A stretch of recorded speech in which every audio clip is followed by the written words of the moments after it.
Hello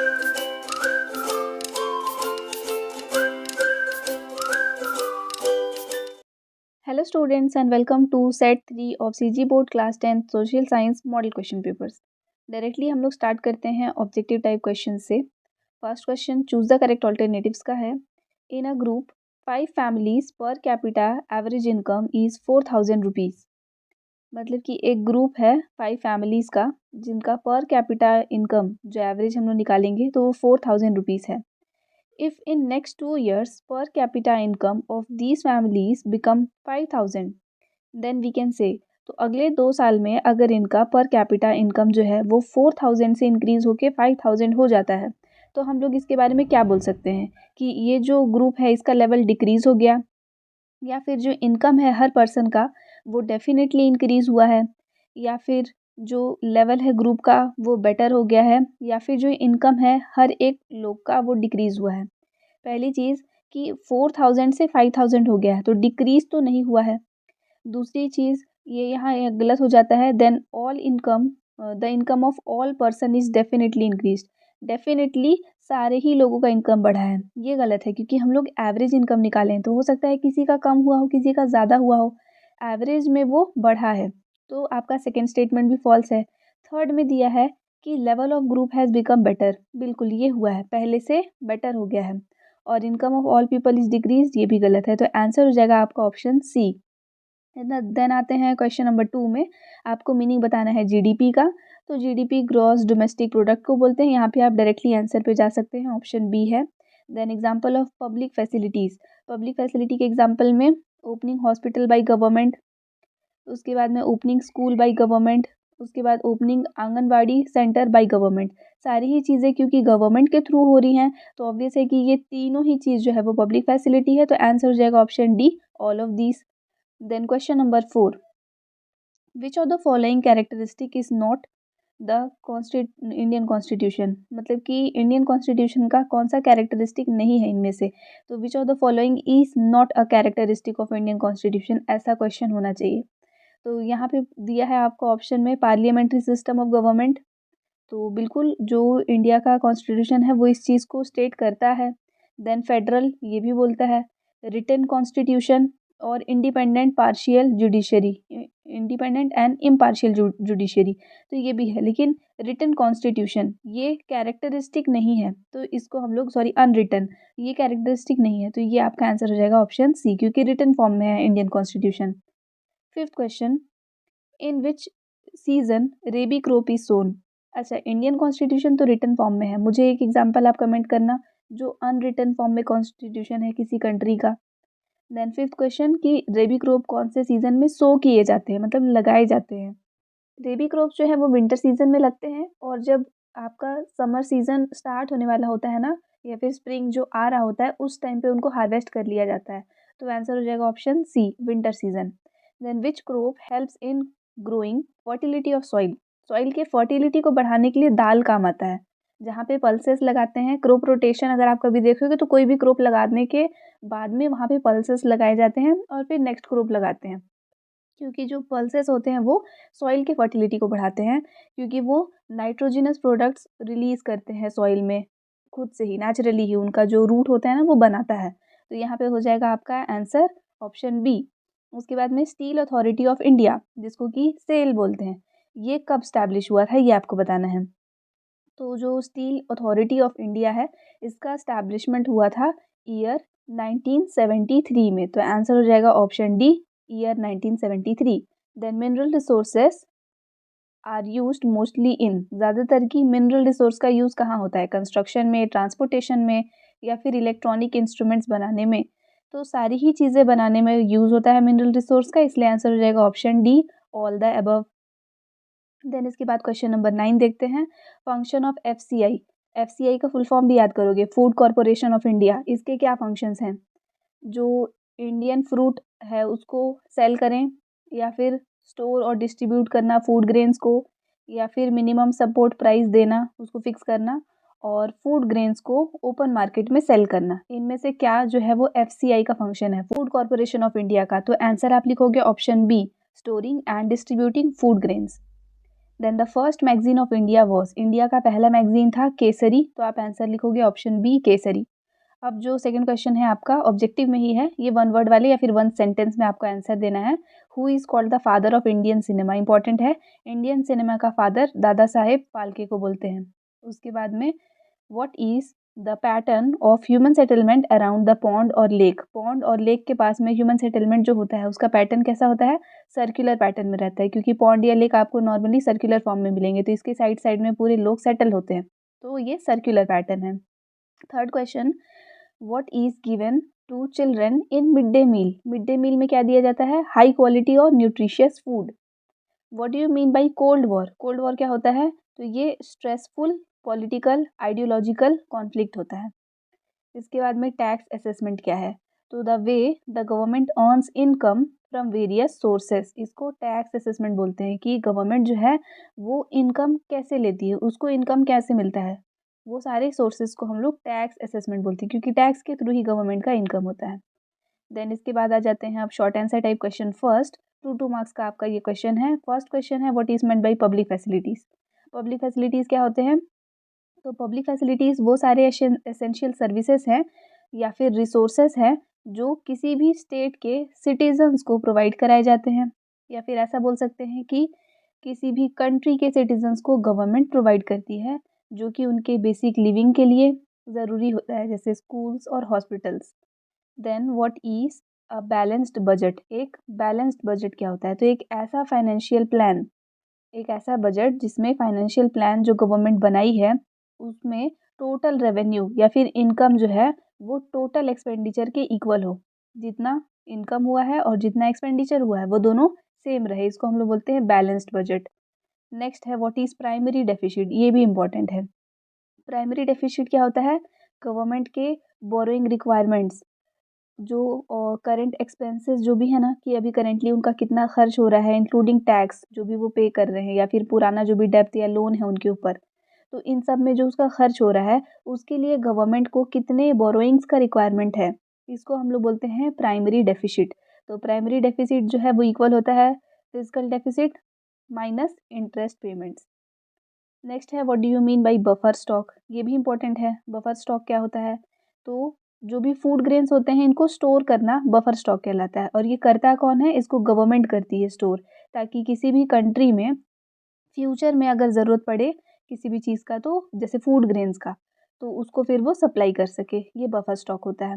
next आते हैं sixth question, what is the main reason behind the development of communication media, communication media के develop होने का पीछे मेन रीज़न क्या है, तो मेन रीज़न क्या है उसके पीछे का, कि जो ह्यूमंस हैं उनका जो नेचर है वो कैसा है कि वो इन्फॉर्मेशन चेंज करना चाहते हैं, आपस में इन्फॉर्मेशन एक्सचेंज करना चाहते हैं, जैसे कम्युनिकेट करना चाहते हैं, साथ ही में वो ट्रेड करना चाहते हैं, अगर वो एजुकेशन चाहते हैं, एडमिनिस्ट्रेशन चाहते हैं, सबसे बेसिक नीड है कम्युनिकेशन। अगर मुझे आपको कुछ बताना है, जैसे मैं आपको ये चीज़ पढ़ा रही हूँ और आप वो चीज़ पढ़ पा रहे हो, तो ये कम्युनिकेशन ही तो है हमारे बीच का। तो ये मेन रीज़न है कम्युनिकेशन मीडिया के डेवलपमेंट का, ताकि लोग आपस में इंटरैक्ट कर पाए, अपने इन्फॉर्मेशन को शेयर कर पाएँ। अब शॉर्ट आंसर टाइप 2 क्वेश्चन, ये सारे क्वेश्चंस आपके 3 मार्क्स के हो जाएंगे। तो main basis of livelihood in India, India में लाइवलीहुड का मेन बेसिस क्या है, तो 2/3 पॉपुलेशन आज के डेट में भी एग्रीकल्चर पे डिपेंडेंट है, चाहे वो डायरेक्ट हो चाहे वो इनडायरेक्ट हो। तो लोग जो है वो एंगेज रहते हैं एग्रीकल्चर से रिलेटेड एक्टिविटीज़ में, इसलिए एग्रीकल्चर जो है वो सबसे ज़्यादा इम्पोर्टेंट रोल प्ले करता है फ़िलहाल हमारे नेशनल इनकम के ऊपर। तो यही मेन बेसिस है हमारे इंडिया की लाइवलीहुड का। 8th question, how was the first general election different from today's election, पहली बार जो जनरल इलेक्शन हुआ था और अब जो इलेक्शन होता है उन दोनों में क्या डिफरेंस है, या फिर इसी क्वेश्चन को आप दूसरे फॉर्म में लिख सकते हैं कि 3 important things of first general election, first general election के 3 इंपॉर्टेंट थिंग्स क्या थे। तो हम लोग को 3 मार्क्स का है, 3 पॉइंट सफिशियंट है। फर्स्ट लिखेंगे जैसे कि जनरल इलेक्शन जो है वो डिफरेंट था आज के इलेक्शन से फॉलोइंग तरीके से। पहला, फर्स्ट जनरल इलेक्शन के टाइम पे ज़्यादातर वोटर जो हैं वो इलिटरेट थे, उनको नहीं पता होता था इलेक्शन प्रोसीजर के बारे में, लेकिन आज की डेट में वोटर्स जो है वो एजुकेटेड रहते हैं। सेकेंड पॉइंट है during the first election for campaign electronic media was not used as it is use nowadays. ये वाला पोर्शन जो है वो थोड़ा ब्लर है, इसलिए मैं आपको पूरा रीड भी कर देती हूँ, फर्स्ट पॉइंट भी रीड कर देती हूँ। During the first general election most of the voters were illiterate and they were not knowing about election procedure, but today the voters are educated. Second point में ये बोल रहा है कि फर्स्ट इलेक्शन के टाइम पे जो कैंपेन्स लगाए जाते थे वहाँ पे इलेक्ट्रॉनिक मीडिया का यूज़ नहीं होता था और आज के दिन में होता है। थर्ड पॉइंट है in the first election seal was put on ballot paper in the first election। फिर थोड़ा सा पॉज लेंगे। then seal was put on ballot paper and the voter had to put it in the ballot box। today electronic voting machine is used। तो पहली बार जब election हुआ था तो बैलेट पेपर दिया जाता था, उसके ऊपर सील लगा के वोटर उसको बैलेट बॉक्स में डाल देते थे, और आज की डेट में ईवीएम का यूज़ होता है, इलेक्ट्रॉनिक वोटिंग मशीन का। Ninth question, what is the effect of long term hunger on health. ये भी इंपॉर्टेंट है, हेल्थ पे लॉन्ग टर्म हंगर का क्या इफेक्ट पड़ता है। So due to long term hunger malnutrition will increase to its amount of calorie required for the body becomes less.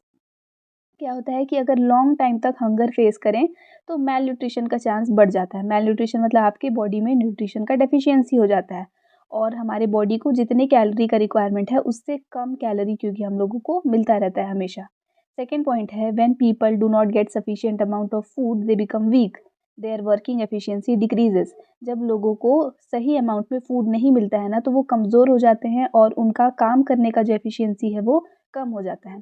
Third point है people become sick and gradually the person dies. लोग जो है वो बीमार हो जाते हैं और धीरे धीरे उनका डेथ हो जाता है। Those who suffer from long time hunger they appear healthy from outside but internally they are weak. जो लोग बहुत टाइम से हंगर से सफ़र कर रहे हैं ना वो बाहर से तो हेल्दी दिखते हैं लेकिन इंटरनली वो बहुत ज़्यादा कमज़ोर होते हैं। Tenth question, how does globalisation affected environment. ये भी इंपॉर्टेंट है, ग्लोबलाइजेशन इन्वायरमेंट को कैसे अफेक्ट करता है। तो due to globalisation industrialisation took place, there is expansion of information technology and production. Globalisation की वजह से क्या होता है, इंडस्ट्रीज और ज़्यादा बनते जाते हैं, जिसकी वजह से जो इंफॉर्मेशन है, जो टेक्नोलॉजी है, जो प्रोडक्शन है, वो सारी चीज़ें बढ़ती हैं, जिसकी वजह से पोल्यूशन भी बढ़ता है। तो due to this pollution has taken place. उसके बाद में for industrialisation forests are cut, number of vehicles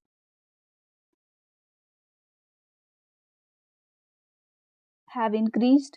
क्या होता है कि इंडस्ट्रियलाइजेशन के लिए फॉरेस्ट को कट किया जाता है और साथ ही में गाड़ियों का यूज़ और ज़्यादा बढ़ जाता है, जिसकी वजह से जो कंस्ट्रक्शन है ना मेटालिक रोड्स का वो भी इंक्रीज़ करना पड़ता है, क्योंकि ज़्यादा गाड़ियाँ चलेगी तो मेटालिक रोड्स बनाने पड़ेंगे, और मेटालिक रोड्स बनाने की वजह से जो वाटर लेवल है अर्थ का वो कम हो जाता है। क्यों कम हो जाता है, जब ऊपर में मडी फ्लोर है, मतलब कि मड है, सॉइल है, तो जो भी रेन, जब भी बारिश होगा तो रेन वाटर जो है वो अंदर तक जाएगा, लेकिन अब हम अगर मेटालिक रोड्स बना देंगे तो अंदर तो जा ही नहीं पाएगा पानी, तो जिसके वजह से जो वाटर लेवल है ना अर्थ का वो कम होते जाता है। Due to industrial and vehicle smoke air pollution has taken place. तो इंडस्ट्रीज़ और गाड़ियों से निकलने वाला जो स्मोक होता है उसकी वजह से एयर पोल्यूशन होता है। और 1988 में Maruti industry started industry in India and total production was 78,000, but by 1999 the production becomes 5,33,000। यानी कि 1988 में मारुति इंडस्ट्री जो है वो अपना प्रोडक्शन स्टार्ट की थी। मान लो गाड़ियाँ बना रही है, मान लो क्या बना ही रही थी मारुति, तो उस टाइम पे 78,000 मान लो साल भर में वो गाड़ियाँ बनाई, और फिर इसके जस्ट 11 ईयर्स बोल सकते हैं, 11 ईयर्स के बाद है कितना है ये 1988 से 1999 में यहाँ पे क्या हो जाता है कि उसका प्रोडक्शन अब कितना हो गया, 78,000 से बढ़ के 5,33,000 हो गया, और 2004 में इसका प्रोडक्शन जस्ट डबल हो गया था।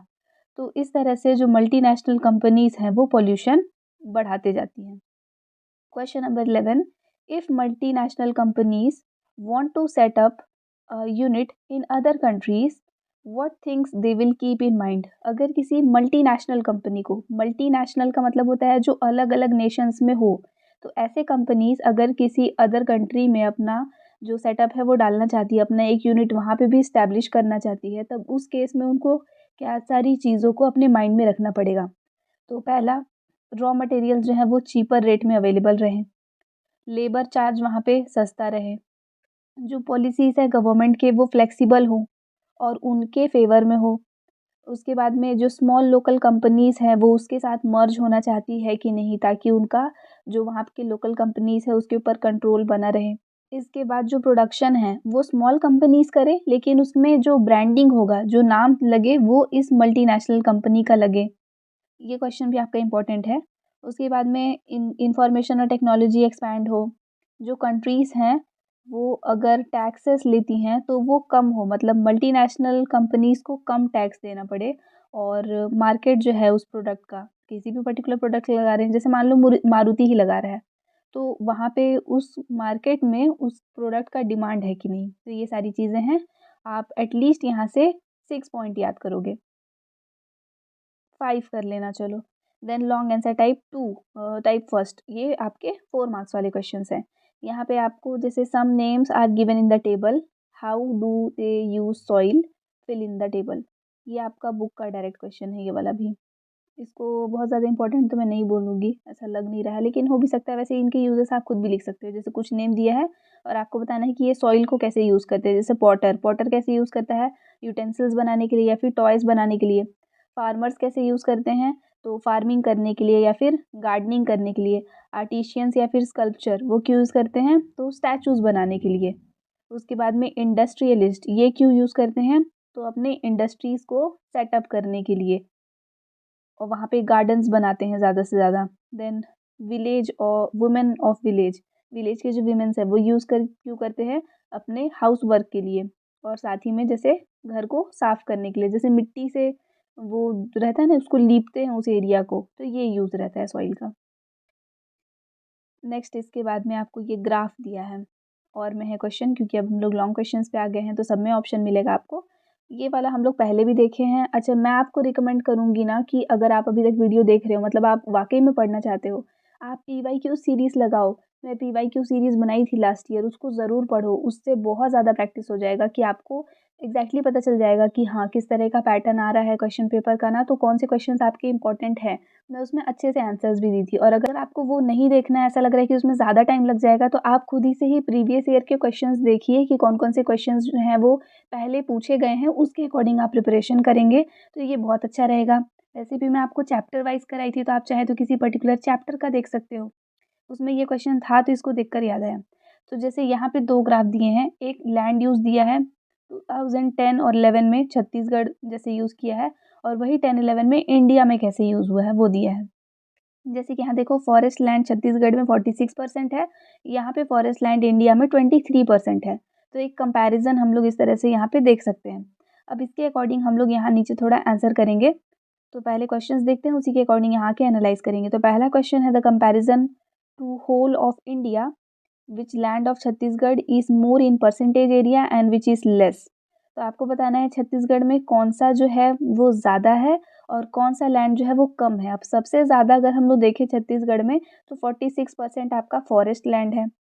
सबसे कम की अगर मैं बात करूँ तो देखो, यहाँ पे दिया है 6%, यहाँ 5, यहाँ 4, फिर यहाँ 5, 34 और ये 0%। तो 0% लैंड जो है वो, इसको तो हम लोग कंसीडर ही नहीं करेंगे। तो उस हिसाब से अगर हम लोग देखेंगे सबसे कम, तो ये 4% है। 4% जो है वो वेस्ट लैंड है। तो वेस्ट लैंड को हम लोग लेंगे आंसर में कि मिनिमम जो है छत्तीसगढ़ में फॉरेस्ट लैंड जो है वो सबसे ज़्यादा है और वेस्ट लैंड जो है वो सबसे कम है परसेंटेज वाइज़। सेकंड क्वेश्चन है what type of land in Chhattisgarh is half in comparison to India. India के कंपैरिजन में कौन-सा वाला रीजन है जो कि जस्ट हाफ है, ये आपको बताना है। जैसे कि देखो, यहाँ पे फॉरेस्ट लैंड जो है वो 23 है और ये कितना है 46। तो यहाँ हाफ तो है, लेकिन छत्तीसगढ़ का ज़्यादा है और इंडिया का इसका जस्ट हाफ है। आपको बताना है कि कौन सा ऐसा चीज़ है जो कि इंडिया में जितना है उसका हाफ छत्तीसगढ़ में है। अब इंडिया में जैसे कि देखो 46% एग्रीकल्चरल लैंड है और यहाँ पे 34% एग्रीकल्चरल लैंड है, तो ऑलमोस्ट हाफ है। एग्जैक्ट हाफ तो नहीं है, लेकिन ऑलमोस्ट हाफ ये है। तो हम लोग इसी को कंसीडर करेंगे कि एग्रीकल्चरल लैंड जो है वो हाफ है। अब दूसरे पॉइंट को क्यों नहीं कंसीडर की वो भी बता देती हूँ। यहाँ पे देखोगे ग्रासलैंड, ग्रासलैंड को देखेंगे हम लोग, ये 3% है। 3% है, ये क्लियर भी नहीं है, विजिबल नहीं है। यहाँ पे बहुत सारा परसेंटेज विजिबल नहीं दिख रहा है। ये वाला ग्राफ ना प्रीवियस पेपर में या फिर आपकी बुक में देखोगे वहाँ ज़्यादा विजिबल है, उससे भी आप आंसर बना सकते हो। Then C number, what type of land is in Chhattisgarh is double compare to whole of India. ये अभी हम लोग जस्ट देख लिए थे कि फॉरेस्ट लैंड जो है वो जस्ट डबल है। Then what type of land is in highest percentage in Chhattisgarh. Chhattisgarh में सबसे ज़्यादा क्या था, फॉरेस्ट लैंड ही था, तो वही मैक्सिमम परसेंटेज लिख देंगे। ये हो गया आपका 4 मार्क्स, इजी था ये क्वेश्चन। 13th क्वेश्चन देखते हैं। What was the immediate cause of first world war. Important है, फर्स्ट वर्ल्ड वॉर का इमीडिएट कॉज क्या था और इसका क्या इफेक्ट पड़ा था ह्यूमन बींग्स पे। तो जो इमीडिएट कॉज है फर्स्ट वर्ल्ड वॉर का वो ये था कि साइबेरियन सिटीजन जो हैं उनका असैसिनेशन हो गया था। असैसिनेशन का मतलब होता है कि उनको मार देना। और मतलब एक साइबेरियन सिटीजन जो है वो मार दिए थे, किसको, आर्च ड्यूक ऑफ ऑस्ट्रिया को, उनकी वाइफ के साथ जून 1914 में। ये एक रीज़न बना कि जो ऑस्ट्रिया है वो साइबेरिया के अगेंस्ट एक अटैक कर दिया कि वो जो उस मर्डर का रिवेंज ले सके। यहाँ पे एवेंज लिखा है, रिवेंज हो जाएगा। और रशिया जो है वो साइबेरिया का हेल्प करने आया और वहीं पे जर्मनी जो है वो ऑस्ट्रिया का हेल्प करने आया। तो इस तरीके से ये जो छोटा सा सिचुएशन था वो एक बैटल में कन्वर्ट हो गया। अब इसका क्या इम्पैक्ट पड़ा था लोगों के ऊपर, तो पॉलिटिकल डिसऑर्डर देखने मिला था और डेवलपमेंट में ऑब्स्टिकल्स आए थे। बाद में फिर ये वर्ल्ड वॉर बन गया, वो रीज़न दूसरा है। इसके अलावा और क्या इफेक्ट था, प्राइस राइज हो गया था, एसेंशियल गुड्स का कमी आ गया था, मतलब ज़रूरी सामान जो भी है उसका कमी हो गया था, सोशल और मोरल डिक्लाइन हो गया था। उसके बाद में टैक्स जो है वो बढ़ गया था और जो घर है, लैंड है, वो सब डिस्ट्रॉय हो गए थे। अब और करके क्वेश्चन पूछा है, when women started working in factories and offices what change took place in their role in family and politics. मतलब कि विमेन जो हैं वो कब फैक्ट्रीज और ऑफिस में काम करना स्टार्ट की और उससे क्या चेंजेस आया उनके फैमिली में और पॉलिटिक्स पे। इसी को दूसरे फॉर्म में कि 4 changes which took place in the life of women in world during the world war. World war के टाइम पे विमेन के लाइफ में वो 4 चीज़ें जो चेंज हुई बहुत ज़्यादा। तो ये भी इम्पोर्टेंट क्वेश्चन है आपका। यहाँ पे 4 चेंजेस जो आए वो पहला क्या है कि जो विमेन है वो वर्क करना स्टार्ट की, मतलब वो रियलाइज़ की कि काम करना ज़रूरी है ताकि वो सोशली, इकोनॉमिकली और पॉलिटिकली इंडिपेंडेंट रहें। इसके बाद में वो डेवलप किए the feeling of social responsibility among them. उनके बीच में क्या हुआ कि सोशल रिस्पॉन्सिबिलिटी भी उनका है, उनको सिर्फ अपना फैमिली नहीं देखना है। तो विमेन जो है वो अवेयर हुए अपने राइट्स के बारे में। उसके बाद में वो डिमांड किए राइट टू वोट। पहले विमेन वोट नहीं करती थी, तो ब्रिटिश पार्लियामेंट जो है वो फर्स्ट टाइम 1918 में विमेन को वोटिंग का राइट दिया था। इसके बाद में जो रिच विमेन थे जिनका एज 30 से ज़्यादा था उनको वोट कास्ट करने का जो परमिशन है वो मिला था कि वो वोट दे सकते हैं। उसके बाद में gradually in other countries also women got the right of voting. दूसरे कंट्रीज़ में भी फिर धीरे-धीरे क्या हुआ कि उनको वोट करने का राइट मिलने लगा और उनका जो रोल है वो सिर्फ फैमिली तक नहीं रहा बल्कि अब वो पॉलिटिक्स में भी पार्टिसिपेट करने लगी थी। उसके बाद नेक्स्ट है कि वो कॉन्शियस हो रहे थे, मतलब कि जानकार हो रहे थे बोल सकते हैं। अब 14th क्वेश्चन है, नेशनलिज्म और एक्सट्रीम नेशनलिज्म के बीच का डिफरेंस लिखना है। ये भी इंपॉर्टेंट क्वेश्चन है आपका, इसलिए मैं आपको बोली हूँ कि अगर आप ये 4 मॉडल क्वेश्चन पेपर्स कर लेते हैं, इसके अलावा अगर आप पीवाईक्यू क्वेश्चंस भी देखते हैं तो उतने से ही आपका प्रिपरेशन हो जाएगा। अलग से आपको फिर टेंशन नहीं लेना पड़ेगा कि और मैं क्या पढ़ूँ। सो नेशनलिज्म क्या होता है, ये एक जनरल फीलिंग है जहाँ पे लोगों को अपने कंट्री के बारे में अच्छा फ़ील होता है, जैसे प्राउड फ़ील होता है, उनको वहाँ का कल्चर, उनका लैंग्वेज, उन सब वो सब चीज़ें जो हैं वो अच्छी लगती हैं, ठीक है? ये एक फ़ीलिंग है नेशनलिज़्म। एक्सट्रीम नेशनलिज़्म ये होता है कि एक अग्रेसिव फ़ॉर्म है, जहाँ पे लोग दूसरे नेशन से सुपीरियर समझते हैं अपने नेशन को। नेशनलिज़्म जो है वो डेवलपमेंट के ऊपर फ़ोकस करता है, अपने खुद का नेशन कैसे डेवलप किया जा सके और साथ ही में दूसरे कंट्रीज़ को भी वो रिस्पेक्ट के साथ देखते हैं। लेकिन एक्सट्रीम नेशनलिज़्म जिसको अल्ट्रा नेशनलिज़्म भी बोलते हैं, यहाँ पे लोगों को ये लगता है कि वो वर्ल्ड में उनका कंट्री सबसे बेस्ट हो, मतलब वो दूसरे कंट्रीज़ को ओवरटेक करें। नेक्स्ट उसके बाद नेशनलिज़्म में क्या डेवलप होता है कि दूसरे पॉलिटिकल पार्टीज़ या ऑर्गेनाइजेशंस जो होते हैं ना, उनका डेवलपमेंट हो सकता है। एक्सट्रीम नेशनलिज़्म में वॉयलेंस का यूज़ हो जाता है। हाँ, ऐसे लिख सकते हैं, यहाँ पे वॉयलेंस यूज़ नहीं करते हैं, ये पीसफुल थॉट है। लेकिन एक्सट्रीम नेशनलिज़्म जो है वो वॉयलेंस और फ़ोर्स के थ्रू होता है, जो कि डिस्ट्रॉय करता है ऑर्गेनाइजेशंस और पॉलिटिकल पार्टीज़ को। यहाँ पे ऑर्गेनाइजेशंस और पॉलिटिकल पार्टीज़ डेवलप हो रहे थे। नेक्स्ट नेशनलिज़्म जो है वो इंटरनल पीस के लिए डेंजर नहीं है, लेकिन एक्सट्रीम नेशनलिज्म जो है वो पूरे वर्ल्ड पीस के लिए एक डेंजर है। इसी में और करके क्वेश्चन है फेसिज्म और डेमोक्रेटिक लिबरलाइजेशन के बीच का डिफरेंस। फेसिज्म क्या होता है कि in dictatorship and rule done by one person. Fascism क्या है कि डिक्टेटरशिप पे बिलीव हो और कोई एक पर्सन रूल करे। और डेमोक्रेटिक लिबरलाइजेशन में डेमोक्रेसी हो, मतलब कि वो कॉन्स्टिट्यूशनल सेटअप के अकॉर्डिंग, कॉन्स्टिट्यूशन के ऊपर वो कंट्री चले। Then fascism, there is no place for election, they believe in one man ruler. यहाँ पे इलेक्शन नहीं होता है। वहीं दूसरी तरफ देखेंगे तो इलेक्शन होता है, यहाँ पे गवर्नमेंट जो है वो इलेक्शन के थ्रू ही फॉर्म होती है। देन यहाँ पे ऑटोक्रेटिक डिक्टेटर्स होते हैं, मतलब कि यही रिस्पॉन्सिबल हैं, खुद ही बस जो करना है करेंगे, ये किसी और के लिए आंसरेबल नहीं है कि उनको बताना नहीं पड़ेगा किसी को कि वो ऐसा क्यों किए। लेकिन डेमोक्रेसी में गवर्नमेंट जो है वो रिस्पॉन्सिबल रहती है, वो लोगों को बताएगी कि वो कोई भी स्टेप ली है तो वो क्यों ली है, लोग क्वेश्चन कर सकते हैं। देन फेसिज्म में जो रूल्स एंड रेगुलेशंस बनाए जाते हैं वो रूलर बनाते हैं, लेकिन यहाँ पे जो रूल्स और रेगुलेशन बनाए जाते हैं वो कॉन्स्टिट्यूशन बनाता है। फिर यहाँ there is no place of for rights of citizens का कोई भी राइट नहीं होता है, लेकिन डेमोक्रेसी में हम लोग देखेंगे कि सिटीजन्स के पास में राइट्स होते हैं। देन फेसिज्म में देखेंगे कि रूलिंग पार्टी जो है वो एक होती है सिर्फ।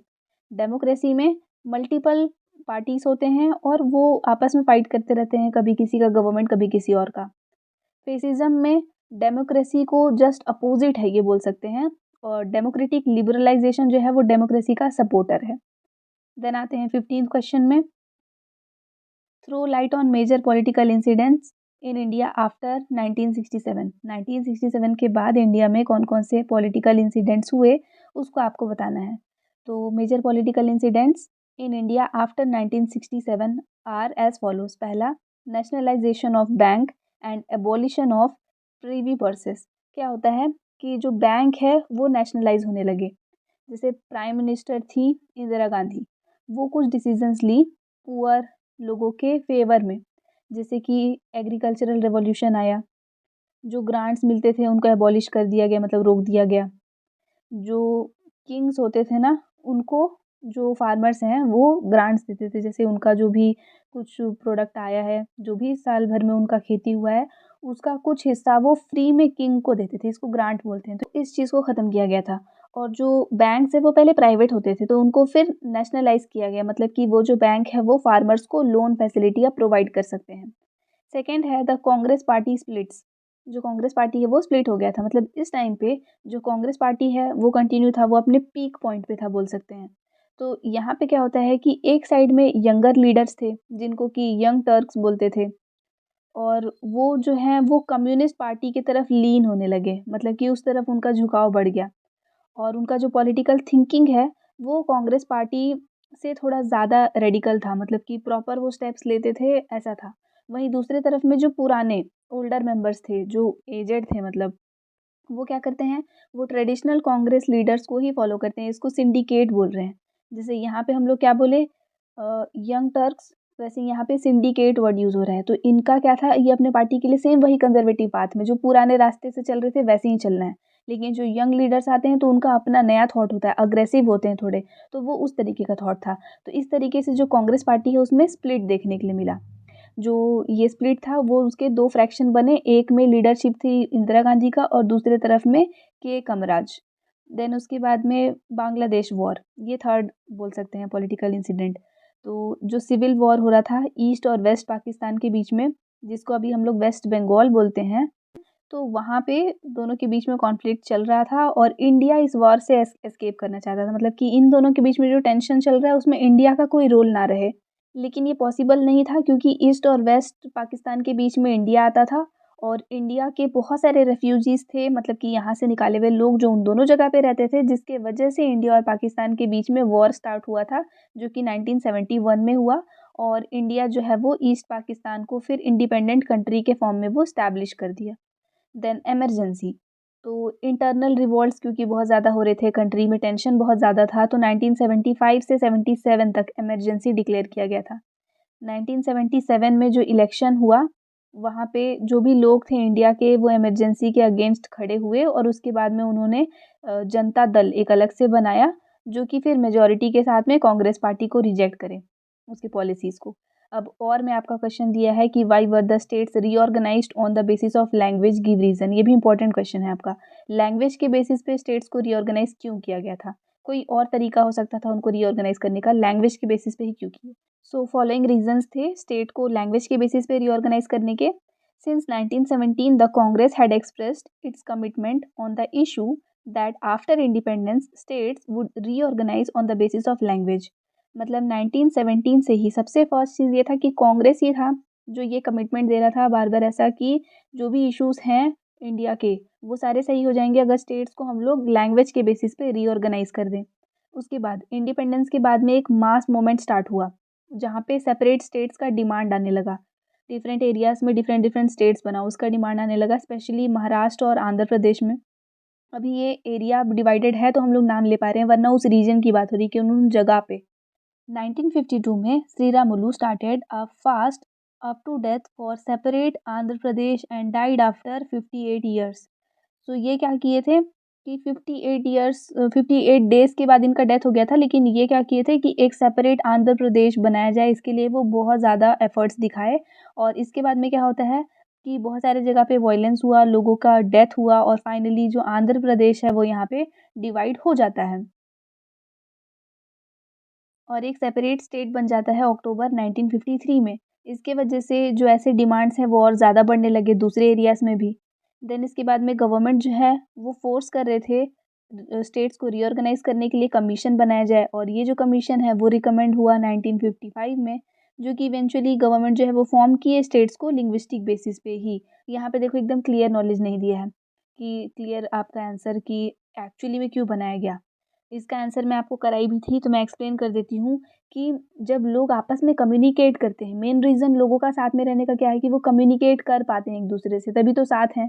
तो जब कम्युनिकेट करना है तो जब आपका लैंग्वेज सेम होगा जैसे सामने वाले का, तभी तो आप बात कर पाओगे। अगर आपको मान लो आप छत्तीसगढ़ के हैं, आपको छत्तीसगढ़ी लैंग्वेज आता होगा, लेकिन अगर आपसे कोई पंजाबी लैंग्वेज में बात करे, एकदम प्योर वाला पंजाबी जो आपको नहीं समझ आ रहा है, तो आप उससे कैसे कम्युनिकेट करोगे? या आपसे कोई बिल्कुल साउथ वाले लैंग्वेज में बात करे, तेलुगु, तमिल वर्ड यूज़ करे, तो आप कैसे उसको समझ पाओगे? तो कम्युनिकेट करने के लिए लैंग्वेज भी तो सेम होना चाहिए। तो यही मेन रीज़न है कि लोगों के बीच में सही से कम्युनिकेशन हो पाए, प्लस एक जैसे लोगों का एक जैसा कल्चर होता है, जिसकी वजह से वो आपस में ज़्यादा अच्छे से घुल-मिल पाते हैं।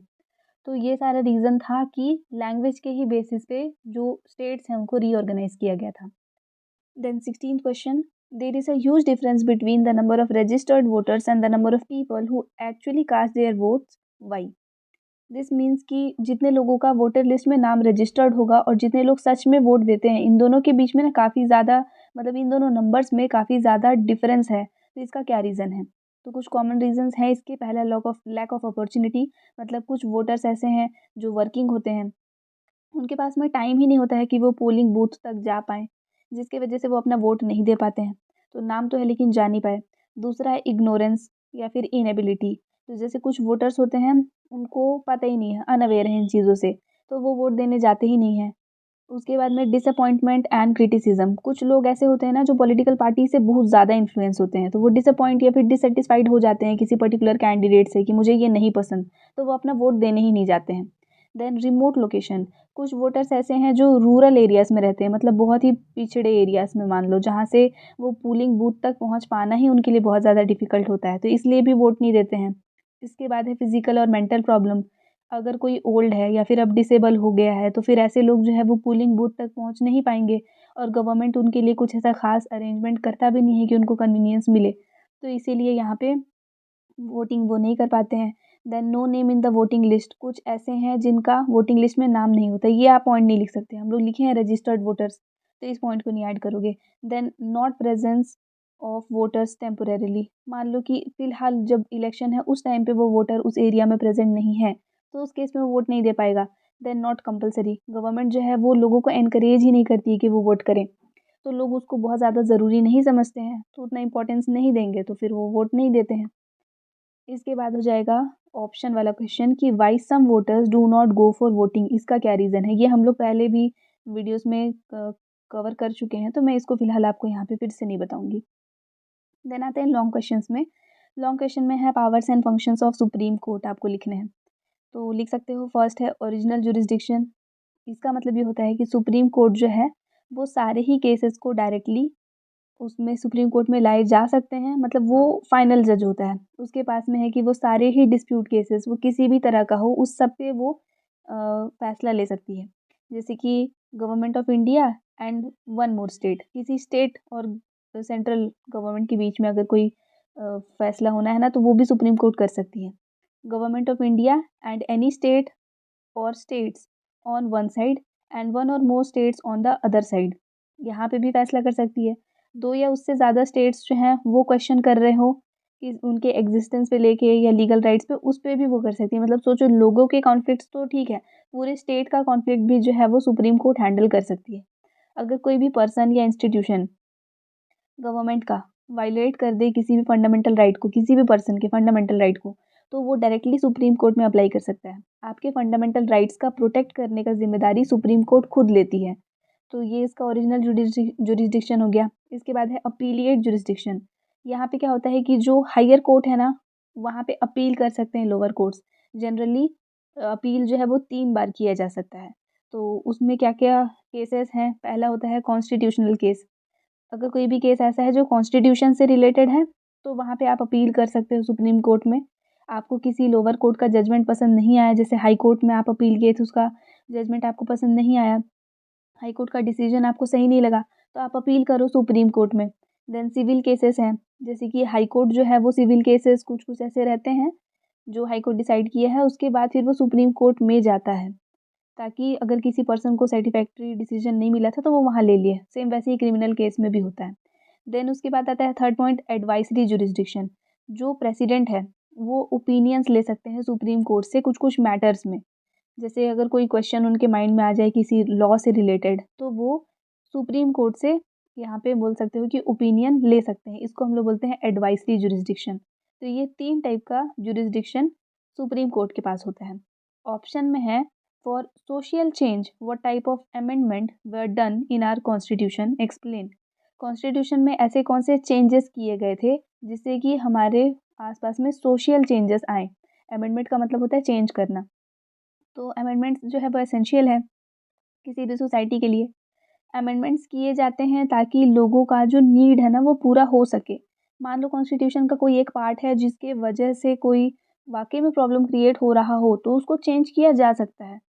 Amendment plays important role in bringing social, economic and political changes in society. तो जब अमेंडमेंट होता है, इसके वजह से ही सोशल, इकोनॉमिक और पॉलिटिकल चेंजेस आते हैं सोसाइटी में। तो मेन रीज़न क्या क्या है इंडियन कॉन्स्टिट्यूशन में अमेंडमेंट करने के?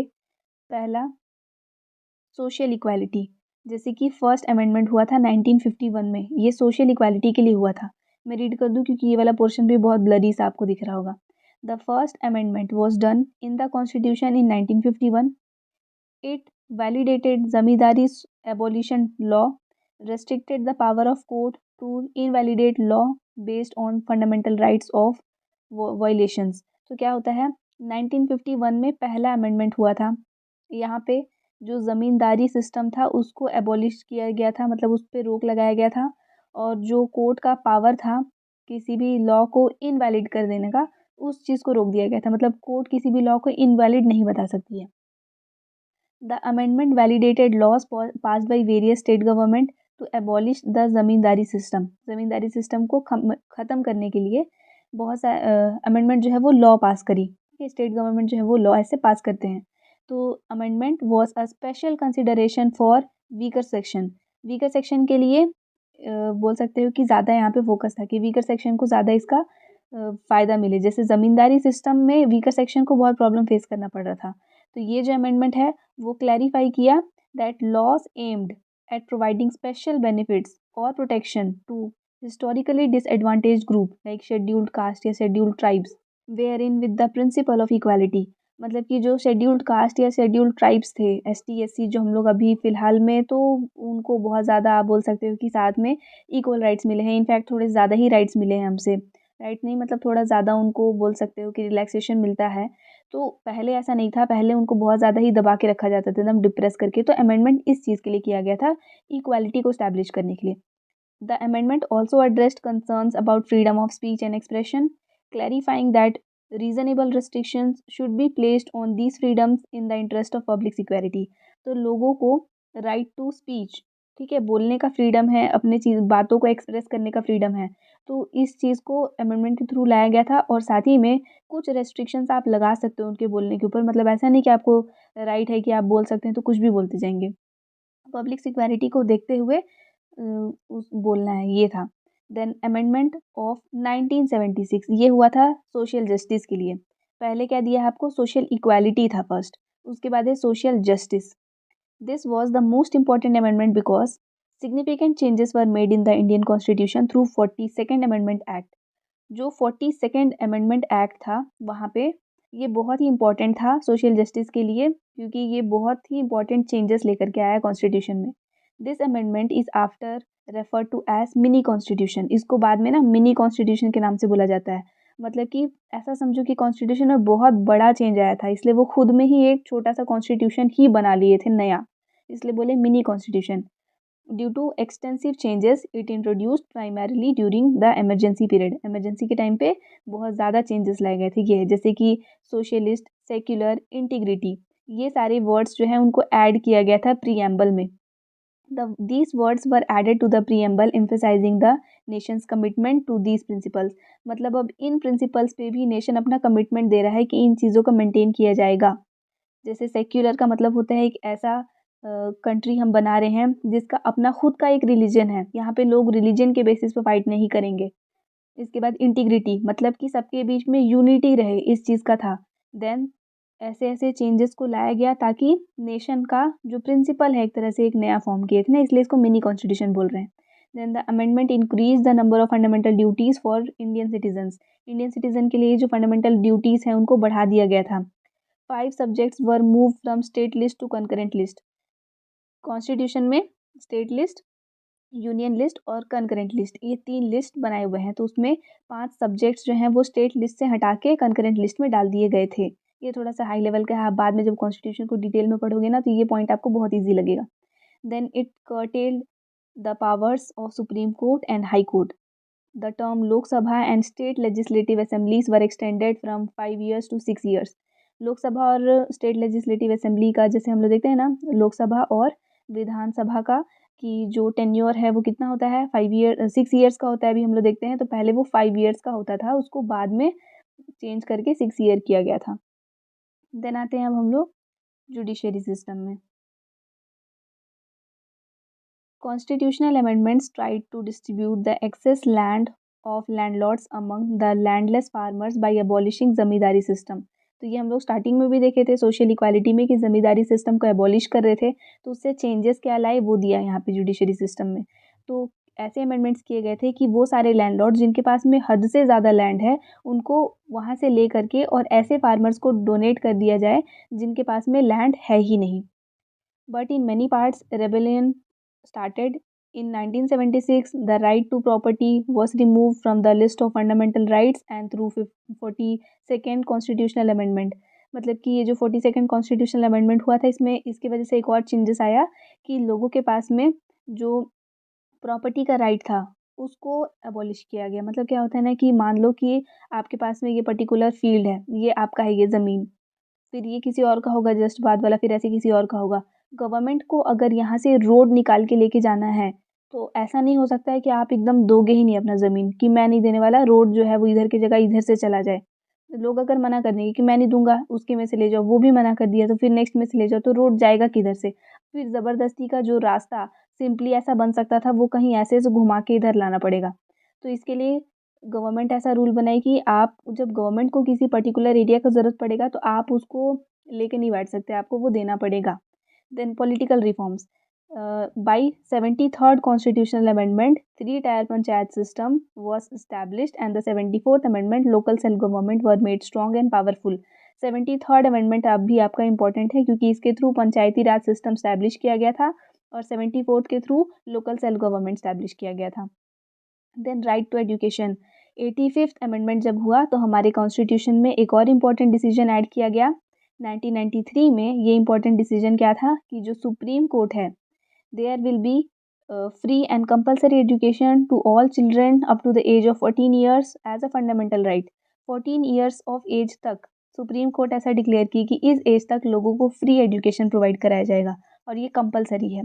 जो पार्लियामेंट्री थॉट था उसके थ्रू आप बोल सकते हो, पार्लियामेंट के थ्रू 86 अमेंडमेंट में कॉन्स्टिट्यूशन के, जो कि 2002 में हुआ था, वहाँ पे फ्री और कंपलसरी एजुकेशन को सारे ही चिल्ड्रन तक लेके आया up to the age of 6 to 15 years. जैसे यहाँ पे बोल दिया था कि 14 ईयर तक के, तो आगे थोड़ा सा और उसमें चेंजेस लाए कि 6 से 15 ईयर्स तक के बच्चे।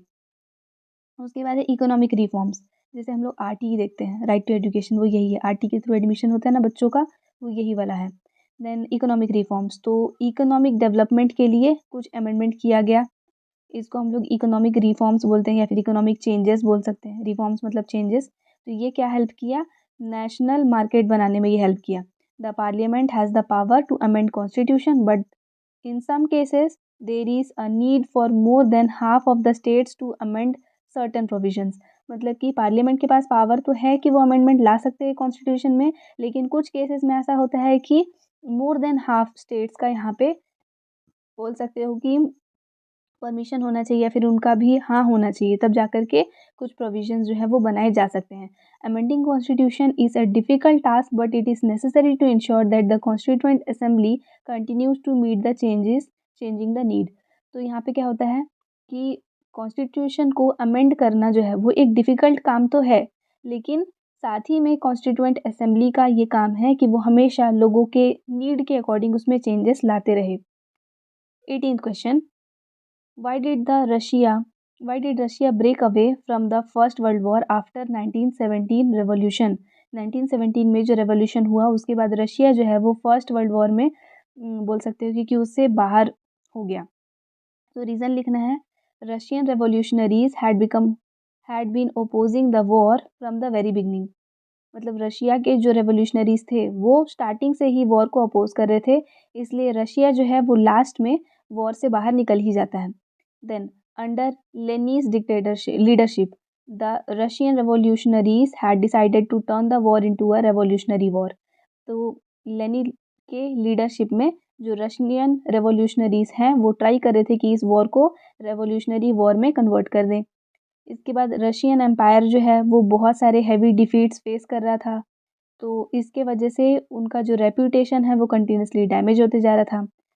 6 लाख से ज़्यादा रशियन सोल्जर्स जो हैं उनको किल कर दिया गया था इस वॉर में। रशिया के जो लोग हैं वो कंट्रोल नहीं चाहते थे दूसरे नेशन के ऊपर। यहाँ पे वॉर क्यों होता है, एक नेशन दूसरे नेशन के ऊपर कंट्रोल चाहता है इसलिए, लेकिन जो रशिया के लोग थे उनको कंट्रोल नहीं चाहिए था किसी दूसरे टेरिटरी के ऊपर। और जो रशिया के जो भी लोग थे वो पहली बार सॉल्व किए थे अपने इंटरनल प्रॉब्लम्स को, इसलिए ओवरऑल रशिया अपना नेम उसमें से विड्रॉ कर लिया लास्ट में। देन और करके आपका क्वेश्चन दिया है, what was the historical impact of Russian revolution on the world, explain. World पे रशियन रेवोल्यूशन का क्या इम्पैक्ट पड़ा था ये आपको बताना है। तो रशियन रेवोल्यूशन वही जो 1917 में हुआ, स्पेशली अक्टूबर के टाइम पे ये रेवोल्यूशन हुआ। ये बहुत ही ग्रेट इंपॉर्टेंस रखता है हमारे हिस्ट्री में, क्योंकि इस रेवोल्यूशन के बाद में सार का एंड हो गया था। अब ये क्या है हम लोग डिटेल में पढ़ चुके हैं। Thus there was an end of dictatorship and Russia was turned into communist nation। Dictatorship का एक एंड आ गया था, आप बोल सकते हो रशियन रेवोल्यूशन के बाद। तो end of jar and establishment of democracy, ये कैसे देखेंगे, तो ऑटोक्रेसी जो है मतलब कि आप बोल सकते हो किसी एक का रूल जो चल रहा है वो एंड हुआ फर्स्ट वर्ल्ड वॉर के बाद। और सार जो है वो रिप्लेस हो गए किससे, वो 1917 के रेवोल्यूशन के बाद में कम्युनिस्ट पार्टी जो है वो इस्टेब्लिश हुआ रशिया में पहली बार, और इनका रिप्लेसमेंट हो गया। और रशियन रेवोल्यूशन जो है वो ओवरथ्रो कर दिया रोमनव डायनेस्टी को, और जो सार रूल है वो यहाँ पे एंड हो जाता है। Then rise of Bolsheviks, Bolshevik party जो है वो कौन लीड कर रहा था इसको, व्लादिमीर लेनिन। तो इन ये जो है उनका पावर जो है वो सीज हुआ और कम्युनिस्ट पार्टी जो है उनका इस्टेब्लिशमेंट हुआ। तो रशिया जो है वो वन पार्टी बन गया, और वो इकलौता पार्टी क्या था, बोल्शेविक्स का था। Then formation of Soviet Union, तो 1922 में Union of Soviet Socialist Republic, जिसको कि यूएसएसआर बोलते हैं, ये फॉर्म हुआ था। और ये सेवरल रिपब्लिक्स जो हैं वो एक साथ एक कम्युनिटी गवर्नमेंट बना करके स्टैब्लिश हुए थे बोल सकते हैं। देन नेशनलाइजेशन, इंडस्ट्रीज, बैंक और ट्रांसपोर्ट सिस्टम जो है उनको नेशनलाइज किया गया था, मतलब कि अब वो स्टेट ओन थे, स्टेट का पूरा कंट्रोल था उसके ऊपर। देन इसके बाद में नेक्स्ट पॉइंट दिया है लैंड रीडिस्ट्रीब्यूशन, मतलब जो लैंड था वो वेल्दी पीपल से लेकर के और लैंड ओनर से लेकर के उनको रीडिस्ट्रीब्यूट किया गया था पीसेंट्स के अमंग। उसके बाद है सेंट्रलाइज्ड प्लानिंग, तो जो गवर्नमेंट है वो सेंट्रलाइज्ड इकोनॉमिक प्लानिंग इम्प्लीमेंट कर रही थी।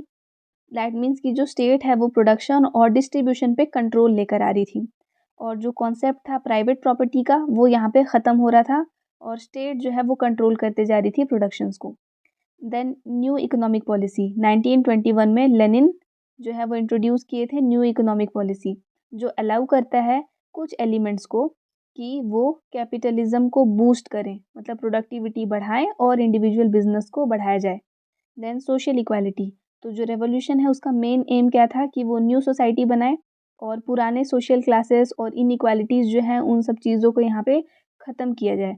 बड़े बड़े हाउसेस जो हैं उनका पार्टीशन किया जाए और पुराने जैसे टाइटल्स लोग लेते थे तो वो टाइटल्स को बैन कर दिया जाए और एक यूनिफॉर्म इंट्रोड्यूस हो जो कि रिफ्लेक्ट करे सोशल ऑर्डर को। Then focus on education and literacy, मतलब कि गवर्नमेंट जो है वो फोकस कर रहे थे कि एजुकेशन और लिटरेसी को बढ़ाया जाए ताकि और ज़्यादा लिटरेट या फिर एजुकेटेड वर्कफोर्स उनके पास रहे। इसका क्या इम्पैक्ट पड़ता है, 1917 का रेवोल्यूशन जो था उस पर उसका वर्ल्ड पे क्या इम्पैक्ट पड़ा कि फार्मर्स और लेबर जो है उनका स्टेटस जो है वो इंक्रीज़ हो गया। उसके बाद में जो इकोनॉमिक स्टेटस था लेबर का वो इम्प्रूव हो गया, मतलब कि बोल सकते हो कि वो कैपिटलिस्ट नेशन बनते जा रहा था। इसके बाद जो लेबर ऑर्गेनाइजेशन है ये इस्टेब्लिश हुए जिसके वजह से फ्रीडम ऑफ एक्सप्लॉइटेशन, मतलब एक्सप्लॉइटेशन से फ्रीडम मिला, फ्रीडम फ्रॉम एक्सप्लॉइटेशन, अब लोग उनका फ़ायदा नहीं उठा सकते। उसके बाद इंटरनलिज्म, मतलब आप बोल सकते हो कि लोगों का आपस में कनेक्शन वो इनकरेज हुआ। इसके बाद the process of fall of imperialism become strong and fast. Imperial rule मतलब जैसे किसी एक रूलर का रूल होता है, कोई किंग है वो रूल करता है, तो वो चीज़ यहाँ पे फॉल होना स्टार्ट हुआ। नया पावर जो है वह रोज़ हुआ रशिया में और वर्ल्ड वॉर जो है वो विड्रॉ हुआ बोल सकते हैं। उसके बाद ये जो रशियन रेवोल्यूशन है वो इसके वजह से हम लोग बोल सकते हैं कि बहुत ही ग्रेट इम्पैक्ट लेकर के आया था पूरे ही वर्ल्ड में in general. Then last question, question number 19, what was the impact of international production on market. International production का मार्केट पे क्या इम्पैक्ट पड़ता है। तो इंटरनेशनल प्रोडक्शन जिसको हम लोग ग्लोबलाइजेशन बोल सकते हैं, अगर आपको क्वेश्चन आ जाता है कि what was the impact of globalisation on market, तब भी हम लोग सेम आंसर लिख सकते हैं कि इसका क्या इम्पैक्ट पड़ा। तो ये सारा इम्पैक्ट है, पहला गुड्स का, मतलब ऑल्टरनेटिव्स के फॉर्म में ना, कि अगर आपको कोई सामान चाहिए, गुड्स मतलब फिलहाल सामान है, तो उनका जो ऑल्टरनेटिव है वो बढ़ गया। आपको पर्टिकुलर कोई एक सामान चाहिए तो अगर वो प्रेजेंट नहीं है तो उसका एक ऑल्टरनेटिव ज़रूर प्रेजेंट होगा मार्केट में। Then use of foreign goods has increased, मतलब कि बाहर से जो सामान आता था वो बढ़ गया, जिसकी वजह से लोग जो हैं उनको फॉरेन गुड्स जो हैं वो ज़्यादा पसंद आने लगे थे। बाहर से जो सामान आ रहा है वो ज़्यादा पसंद आ रहा था, जो कंट्री में बन रहा है वो शायद उतना बेटर ना हो, उससे बेटर मिल रहा था। देन कंज्यूमर गुड्स जो हैं उनका सेल बढ़ गया था पूरे ही वर्ल्ड में। उसके बाद है जो कंज्यूमरिज्म है, मतलब एक कल्चर है ये, वो स्टार्ट हुआ। उसके बाद क्लास डिफरेंस जो है वो देखने के लिए मिला। जो मनी है वो वेरियस क्लास ऑफ पीपल जो है वो कलेक्ट करने लगे, जमा करके रखने लगे। आर्टिसियंस का एक्सप्लॉइटेशन होने लगा और जो मॉल कल्चर है वो बहुत ज़्यादा रूइन हो गया था दूसरे मार्केट्स के वजह, मतलब दूसरे मार्केट्स को रूइन कर दिया था। मॉल बनने लगे थे तो दूसरा मार्केट जो है वो चलना बंद हो गया, उस पे ज़्यादा डिपेंडेंट हो गए थे लोग। देन अब ऑप्शनल में है outsourcing is the effect of globalisation. इसको आपको एक्सप्लेन करना है कि ग्लोबलाइजेशन का एक इफ़ेक्ट है आउटसोर्सिंग। अभी क्या होता है इस पे जाएंगे। तो आउटसोर्सिंग एक प्रैक्टिस है of hiring an external company और इंडिविजुअल टू परफॉर्म टास्क और services that are previously done in house. मतलब पहले जो टास्क या कोई एक सर्विस अगर आप प्रोवाइड करा रहे हो जो पहले घर से ही हो जाता था, मतलब घर की बात हो रही है कि मतलब अभी खुद के कंट्री में अगर कोई एक सर्विस चाहिए या कोई सामान चाहिए वो यहीं से बन जाता था। अब उसके लिए क्या करेंगे कि बाहर से कोई एक्सटर्नल कंपनी को बुलाया जाए और वो उस नीड को पूरा करे, इसको हम लोग बोलते हैं outsourcing. Companies delegate specific task और functions to third party. Third party को मतलब अब हम लोग फिलहाल अब चीज़ें सौंपने जा रहे हैं, इसको बोलते हैं आउटसोर्सिंग। तो आउटसोर्सिंग जो है वो ग्लोबलाइजेशन का ही एक रिजल्ट है। ग्लोबलाइजेशन मतलब क्या, चीज़ों को हम लोग लार्ज स्केल में फैला रहे थे, विद इन द कंट्री ना रहे, वो बाहर भी चला जाए, या फिर विद इन द स्टेट ना रहे, पूरे कंट्री में फैल जाए। तो ये जो है ग्लोबलाइजेशन ही था और ग्लोबलाइजेशन के वजह से ही आउटसोर्सिंग चालू हुआ। तो यही रीज़न था, हम लोग तो यही बोलेंगे कि आउटसोर्सिंग जो है वो ग्लोबलाइजेशन का ही रिजल्ट है। कंपनीज जो है वो आउटसोर्स कर दे रहे थे वाइड रेंज ऑफ एक्टिविटीज़ को, जैसे कि मैन्युफैक्चरिंग से लेकर के सर्विस प्रोवाइड कराने तक का। एग्जांपल है एक American company for her development the mall, the work can be outsourced because in Indian labour is very cheap. Indian labour जो है वो बहुत ज़्यादा चीप होता है, और अमेरिकन कंपनीज अगर आकर के यहाँ पे फिर अपना कुछ बनाए तो यहाँ से वो पैसा लेकर के जाएगी बहुत कम रेट में। आप बोल सकते हो कि यहाँ के लोगों को बहुत कम रेट में वो अपना काम करा सकती है, और वहीं पे कराना पड़े तो बहुत ज़्यादा ही लगेगा। एडवांटेजेस क्या क्या हैं आउटसोर्सिंग के? पहला है कॉस्ट रिडक्शन, मतलब कि जो चीज़ें हैं वो सस्ती हो जाती है बोल सकते हैं। प्राइमरी ऑब्जेक्टिव क्या होता है कि वो चीज़ों का जो लेबर कॉस्ट है ना उसको कम कर दिया जाए। तो जब लेबर को कम पैसा देना पड़ रहा है तो सामान को बेचेंगे भी थोड़े कम रेट में, तो इसलिए उसका प्राइस जो है वो कम हो जाता था। तो इंडिया के जो लेबर थे उनको बहुत ही कम पैसे से काम कराया जाता था। Then reduce infrastructure cost. अब इंफ्रास्ट्रक्चर का बनाने की ज़रूरत नहीं पड़ेगा, क्योंकि आउटसोर्सिंग जो है वो उसको ज़रूरत ही नहीं है कि वो बाहर से उसको इंफ्रास्ट्रक्चर बनाना पड़े। ऑलरेडी कोई एक कंपनी का अपना बना बनाया है, बस वहाँ से बाहर से लोगों को बुलाया जा रहा है और वो उसको ओवरटेक कर रहे हैं, ये चीज़ है। Then increase efficiency and focus. Efficiency बढ़ता है और फोकस बढ़ता है, मतलब कि स्किल्ड लोगों को लाया जाता है, तो इसकी वजह से काम में एफिशिएंसी तो बढ़ेगा ही, और फोकस के साथ भी वो काम करेंगे क्योंकि उनको पता है कि वो उसी चीज़ के लिए ट्रेंड है। Then strategic focus. जो कंपनी है वो डेडिकेटेड रहते हैं कि कम टाइम में और कम रिसोर्सेस में वो एक अच्छे स्ट्रैटेजी के साथ प्लानिंग करते हैं और वो अच्छा आउटपुट देके जाते हैं। Then specialised expert. जो ग्लोबलाइजेशन है उसके वजह से स्किल्ड और नॉलेज वाले लोगों तक बोल सकते हो कि एक्सेस पहुंचा, वहां तक पहुंच पाए, जिसके वजह से इम्प्रूव्ड क्वालिटी ऑफ प्रोडक्ट जो है वो बना पाए थे और कस्टमर जो है वो सेटिस्फाई होते थे। 6 पॉइंट दिया है एक्सेस टू एडवांस टेक्नोलॉजी। जब आउटसाइडर्स आते हैं तो वो कुछ नए टेक्नोलॉजीज भी लेकर आते हैं, क्योंकि हमारा कंट्री इतना ज़्यादा डेवलप नहीं है, वो डेवलपिंग स्टेज पे है।